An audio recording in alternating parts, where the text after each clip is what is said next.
Assalomu alaykum va rahmatullohi va taala va barakatuh. Qadri baland qadrdonlarim, omonmisiz? Ro'zani yakuniga bir hafta qolgandan boshlab kechirim so'ramoq va minnatdorman deyish lozim. Shuning uchun men sizdan kechirim so'rayman va boringizga shukr deyman. Bu SMSni uzr so'rab, boringizga shukr demoqchi bo'lgan insonlaringizga jo'nating. Shunchaki ularning borligi uchun va menga ham jo'nating. Agar men ularni qatoriga kirsam, agar o'zingizga qaytsa marra sizniki, xayolingizda yo'q odamlarga ham jo'natib qo'yavering. Zero ular sizni eslashingiz va ularni yodda saqlayotganingiz sezsin.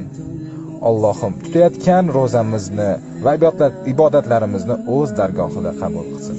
Ajr savobini Allohning o'zi barchamizga mukammal qilib bersin. الشوق يبقى في اغترابي فقير